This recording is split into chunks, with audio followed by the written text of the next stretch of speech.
I think we as Americans better learn to unite. I think we as Americans need to put our elected officials' feet to the fire and demand that they work together, or they won't get back in office. You know, in this age we live in, this accelerated information age, we're getting further and further apart. We're not getting together, we're getting further and further and further apart. Explain to us how this then plays out. All money ain't good money. What would you do? It's easy, Michael. You always put me on the spot. Well, you know, man to man, son to son. What would you do if it were your son in this set of circumstances? When it's your son, but when it's a moral dilemma. Yeah, but then that's what I'm saying. And then you find out it's not. What would you do? It's a moral dilemma. What would you do? Oh. What would you do? Yeah, you're already telling on yourself. That child's in trouble, huh? You're gonna see. What would you do, Michael? You're gonna see. What would I do? I'd do the right thing. Another Spike Lee movie. Let's take a look. Get ready for this trailblazing 11-year-old drag kid who RuPaul is calling the future. What would you do, Michael? That's why you asked. You always put me on. Please welcome Desmond Napoles, a.k.a. Desmond is amazing. And your parents, we saw your parents in the piece that we did, and your parents are so supportive of you, but they've encouraged you to stay and be who you are. So how has that inspired you to be open about dressing in drag? Michael? They support me by letting me do what I want to do. Michael? How are you? Thank you for having me. Oh my gosh. Michael? So for you three, when you see Desmond, what comes to mind? What do you think about? Inspirational. Corporation. Yeah. You know how that works. What do you think about the huge fence our president wants to build with the Hispanic world? What? Sorry. What'd you say? Okay. How do I feel about the fence he's about to build? Yeah. And, How many? you know, I think, this is what I think. I think we as Americans better learn to unite. I think we as Americans need to put our elected officials' feet to the fire and demand that they work together, or they won't get back in office. You know, in this age we live in, this accelerated information age, we're getting further and further apart. We're not getting together, we're getting further and further and further apart. Everybody can't be right. But I think this is an opportunity, actually. You see how people are being energized and protesting and all that. But I think this is an opportunity for us to look at ourselves as a country and say, are we together, really? And are we holding our elected officials accountable to making sure that they're working together? Not just, hey, you're on your side, I win what I win, you win what you win. Because this is what is happening. This is what's happening. And God only knows where it's going. Just wondering who you wound up supporting in the election and why. Go ahead now. What was the question? Well, that was a question. Who you wound up supporting in the election, presidential election? None of your business. None of my business? None of your business. Well, I'm only asking because the story was online, but that's okay. Huh? Let me ask you this. Over the last 8 years, in your mind, have race relations improved under his leadership? Race relationships have to do with race relationships. You're white or whatever you are. I'm black or whatever I am. Before he say that, we always say that on this channel. When they don't say it, we usually know what that means. If you can't make an endorsement, you made an endorsement. You usually know what that means. I just think he's just smart. Like he's a PR trained guy. He just doesn't give direct answers. He deflects. But he's against the woke shit. Yeah, he is. Oh, for sure. Well, that was a question. Who you wound up supporting in the election, presidential election? None of your business. None of my business? None of your business. Well, I'm only asking because the story was online, but that's okay. Huh? Let me ask you this. Over the last 8 years, in your mind, have race relations improved under his leadership? Race relationships have to do with race relationships. You're white or whatever you are. I'm black or whatever I am. We're standing here talking now. That's how we get things done. You can't legislate love.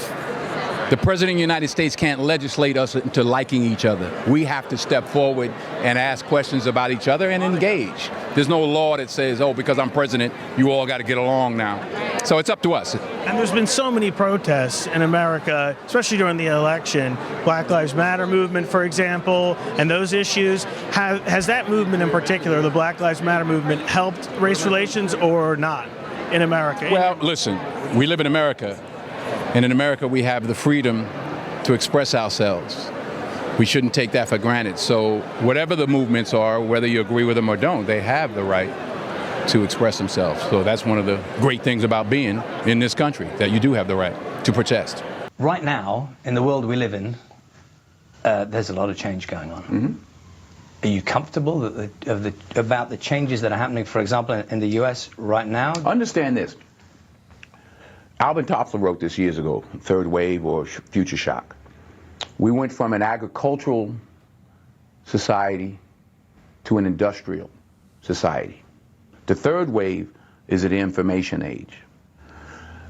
There are millions of people that are falling in the gap because they don't fit in to this information age.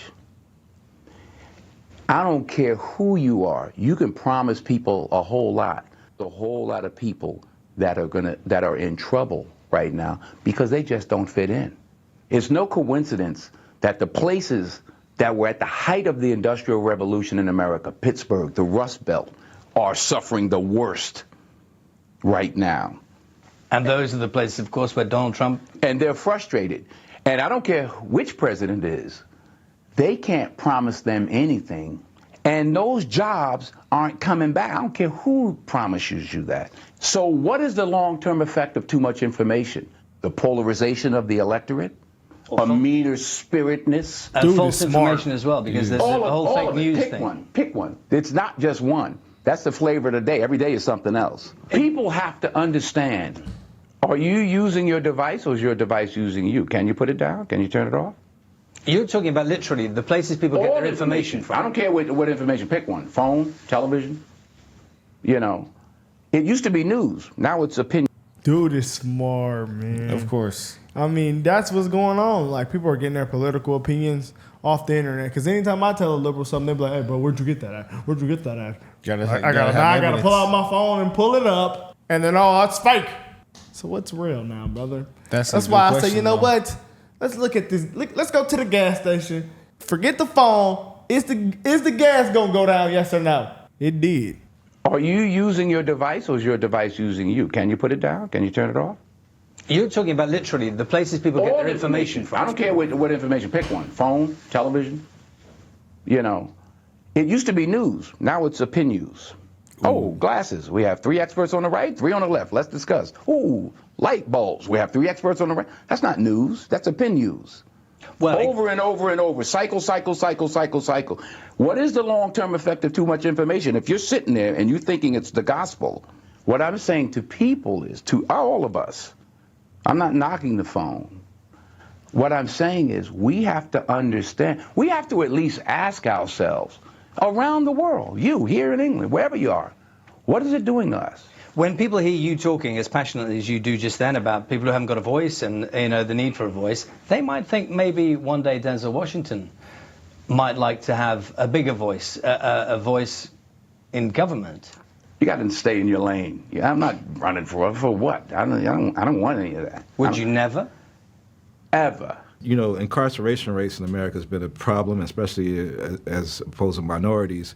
And Roman delves into the issues around the legal system. Do you think we've made any headway in the legal system? I think it's more important to make headway in our own house.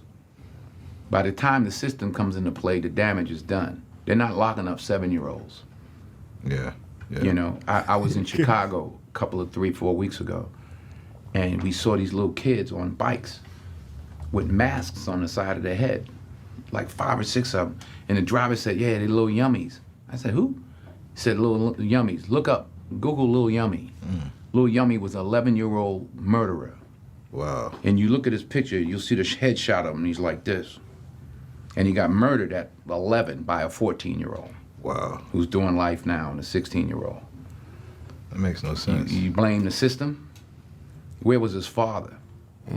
It starts in the house. That was bars. He could not. Starts in the house. He man. couldn't disagree with that one. That was bars. I saw a stat about that actually. 72%, some say up to 90%, of the people in prison came from a fatherless home. That is an insane stat. So if you say so, does it make sense that the race with the least amount of fathers has the worst highest incarceration rate? I think the math is mathing there. That's directly correlated, clearly. What was your worst job that you had before you entered the film business? I was a garbage man, like Troy. Garbage man, you get 3 hours, you get 8 hours worth of work, but you can do it in 3. So you can go home as soon as you finish. Post office, you get 3 hours worth of work and you make it last 8. I did both. I like being a garbage man better. But they weren't bad jobs. It's like, people say, oh, the difficulty of making a movie. I'm like, send your son to Iraq. That's difficult. It's just a movie. It's like, relax. I don't play that precious nonsense. Oh, we're moving over. Get out of here. You know, your son got shot in the face. That's difficult. Making a movie is a luxury. It's a gift. It's an opportunity, and most importantly, it's a gift. Obviously, everybody here is talented enough to do that, but don't get it twisted. It's just a movie. It ain't that big a deal. In a way, he personifies the Black American experience. Had he not faced the racial discrimination, he could have been a great athlete, a star. But because of that, he ended up a garbage collector. Perhaps this self-destructiveness, do you think, was it caused by racial discrimination? And is that the effect of racial discrimination on people? Here's the thing you got to remember. When you talk about racial and you talk about discrimination, maybe, what if he just wasn't good enough? Denzel wasn't letting him simplify the story. He reminded the host that success or failure is never one-dimensional. See, it's so easy to just say, oh, it's because of this. It's because of racism. Oh, I didn't get the job because of that. Maybe you weren't good enough. Maybe, like his wife says, you were just too old. She says, why don't you just admit it? You were too old. But we know for a fact that so many talented African Americans who don't achieve their goals or deprived from achieving their big dreams because of their skin color. I'll give you an example, Globetrotters. They were much better basket players than the white guys, but they were not allowed to play in the big league. Don't you think it is the problem is the racial discrimination? The right word is not is, was. Was. And that's not the only problem. That's one of the problems. Now, you can make it the only one if you'd like. They couldn't play basketball in the NBA. Well, their grandfathers couldn't walk on the sidewalk, or they were slaves. So each generation is trying to do better for the next generation. And when the reporter tried again, insisting that racism still plays a role today, Denzel leaned in. You said was. You mean, is it better now? An African American doesn't face these obstacles? We're sitting in the Four Seasons talking about a movie. We wouldn't be doing this in 1957 unless my name was Poitier. There was only one person then. But yeah, so things are better, no question. It wasn't denial, it was perspective. But Denzel wasn't done, because when they shifted gears to Hollywood stereotypes, he went even deeper. About Hollywood, and this is actually Obama pointed out, do you think those stereotypes that had been presented about African Americans in the movies have affected the society's treatment of African Americans? I'm sure, yeah. And do you feel now things have changed? And things have been changing. It didn't start this week. I've been in this business 40 years. In the 40 years, things have changed a lot. Things are continually changing for the better. So what is Hollywood's role in changing that, in ameliorating? You say Hollywood. There's no place called Hollywood. You are part of Hollywood.